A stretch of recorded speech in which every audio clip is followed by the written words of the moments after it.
আসসালামু আলাইকুম প্রিয় শিক্ষার্থী বন্ধুরা, সবাইকে শুভেচ্ছা জানিয়ে আমি এখন যে ক্লাসটা শুরু করছি এটা ষষ্ঠ শ্রেণীর গণিত বিষয়ের একটি ক্লাস। আহ, আমি গত ক্লাসে 3 নম্বর অঙ্ক 4 নম্বর অঙ্কের ক পর্যন্ত সমাধান দেখেছিলাম। এখন দেখাবো 4-এর খ। তো এখন দেখো 4-এর খ নম্বর অঙ্কে বলা হয়েছে নিচের সংখ্যা রেখায় উল্লেখিত সংখ্যাগুলো দ্বারা তাপমাত্রা দেখানো হয়েছে। দেখো নিচে একটা সংখ্যা রেখা দেওয়া আছে, এই সংখ্যা রেখায় বিভিন্ন ধরনের তাপমাত্রা দেওয়া আছে। এখন এই 4 নম্বরের খতে 3টা প্রশ্ন করা হয়েছে। দেখো 1 নম্বর প্রশ্নে যেটা বলা হয়েছে সেটা হচ্ছে তাপমাত্রা অনুযায়ী উপরোক্ত স্থানগুলোর নাম সংখ্যা রেখায় লেখো। এখন তাপমাত্রা অনুযায়ী সংখ্যা রেখার উপরে ওই স্থানের নাম লিখতে হবে। তা প্রিয় শিক্ষার্থী বন্ধুরা, তো এখানে 4-এর ক নম্বর অঙ্কে যে ছকটা দেওয়া আছে সেটা দেখো, সেটা আমরা চলো দেখি। দেখো এখানে দেওয়া আছে যে ঢাকার তাপমাত্রা দেওয়া আছে 0 ডিগ্রি সেলসিয়াসের উপরে 30 ডিগ্রি সেলসিয়াস। তাহলে ঢাকার তাপমাত্রা হবে আর ঢাকার তাপমাত্রা হবে 30 ডিগ্রি সেলসিয়াস। আর কাঠমান্ডুর দেওয়া আছে 0 ডিগ্রি সেলসিয়াসের নিচে 2 ডিগ্রি সেলসিয়াস। আর শ্রীনগরের দেওয়া আছে 0 ডিগ্রি সেলসিয়াসের নিচে 5 ডিগ্রি সেলসিয়াস। আর রিয়াদের দেওয়া আছে 0 ডিগ্রি সেলসিয়াসের উপরে 40 ডিগ্রি সেলসিয়াস। তাহলে প্রিয় শিক্ষার্থী বন্ধুরা, এখন তাহলে দেখো 30 ডিগ্রি সেলসিয়াস হবে ঢাকার তাপমাত্রা। তাহলে এখানে আমরা লিখব ঢাকা, এই স্থানের নাম হবে এই 30 ডিগ্রি সেলসিয়াসে থাকবে ঢাকায়, ঢাকা ঢাকার অবস্থান হবে।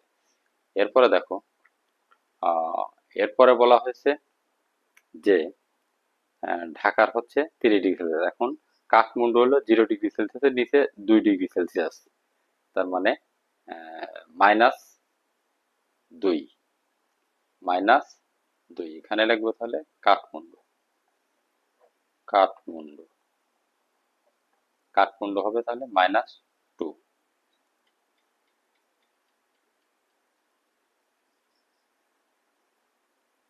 এরপরে দেখো এরপরে আছে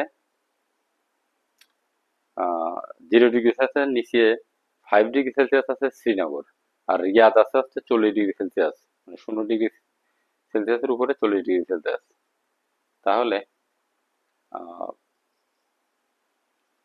শ্রীনগর আছে -5 ডিগ্রি সেলসিয়াস। তাহলে দেখো এখানে হবে -5 ডিগ্রি সেলসিয়াস শ্রীনগর।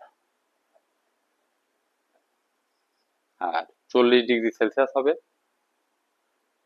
রিয়াদ। তাহলে প্রিয় শিক্ষার্থী বন্ধুরা দেখো আহ, তাপমাত্রা অনুযায়ী উপরোক্ত স্থানগুলোর নাম সংখ্যা রেখায় আহ, দেখানো হলো কিন্তু, বা লেখা হলো। তাহলে 1 নম্বর এই 4-এর ক্ষয়ের একে যে প্রশ্নটা করা হয়েছে সেটার উত্তর কিন্তু এই সংখ্যা রেখার মাধ্যমে আমরা দেখাই দিলাম। এরপরে দেখো 2 নম্বরে যেটা বলা হয়েছে কোন স্থানটি সবচেয়ে শীতল। প্রিয় শিক্ষার্থী বন্ধুরা দেখো এখানে খেয়াল করো। দেখো এই জিরোর পরে যে ঢাকা, সবচেয়ে আহ, গরম হচ্ছে তোমার এই 40 ডিগ্রি সেলসিয়াস রিয়াদের। তারপরে তাপমাত্রা কম হচ্ছে ঢাকার 30 ডিগ্রি সেলসিয়াস। তারপরে দেখো আহ কাঠমান্ডুর কম হচ্ছে -2, তার মানে শীতল। কিন্তু কাঠমান্ডুর চেয়েও দেখো শ্রীনগরের তাপমাত্রা -5, তার মানে শ্রীনগরের তাপমাত্রা আরো কম, কাঠমান্ডুর চেয়েও কম। তাহলে 2 নম্বর যে প্রশ্ন করা হয়েছে যে কোন স্থানটি সবচেয়ে শীতল, তাহলে প্রিয় শিক্ষার্থী বন্ধুরা তোমরা সহজেই বুঝতে পারছো যে শ্রীনগরের তাপমাত্রা হবে সবচেয়ে কম। তাহলে 2 নম্বর, আহ 2 নম্বরের যে উত্তরটা হবে সেটা হবে শ্রীনগর। শ্রীনগর শ্রীনগর এর শ্রীনগরের তাপমাত্রা সবচেয়ে কম, সবচেয়ে কম বিধায় সবচেয়ে শীতল, শীতল সবচেয়ে শীতল স্থানটি হবে শ্রীনগর।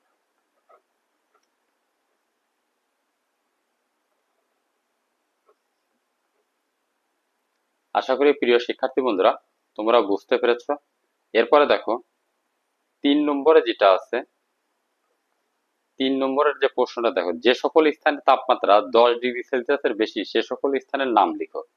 তাহলে প্রিয় শিক্ষার্থী বন্ধুরা দেখো, আমরা এই সংখ্যা রেখাটার দিকে তাকালেই বুঝতে পারতেছি যে 10 ডিগ্রি সেলসিয়াস, এইটা আছে 10 ডিগ্রি সেলসিয়াস। তা এই 10 ডিগ্রি সেলসিয়াসের উপরে আছে ঢাকার তাপমাত্রা আর রিয়াদের তাপমাত্রা। তাহলে 3 নম্বরের বলা আছে যে সকল স্থানে তাপমাত্রা 10 ডিগ্রি সেলসিয়াসের বেশি সে সকল স্থানের নাম লিখো। তাহলে এখানে ঢাকার তাপমাত্রা হবে 10 ডিগ্রি সেলসিয়াসের বেশি, আর রিয়াদের হবে, তাহলে ঢাকা আর রিয়াদ এই দুইটাই হবে, এই দুইটা স্থানই হবে উত্তর রিয়াদ। ঢাকা আর রিয়াদ, ঢাকা আর রিয়াদ, এটা হবে 3 নম্বরের উত্তর। তাহলে প্রিয় শিক্ষার্থী বন্ধুরা আশা করি তোমরা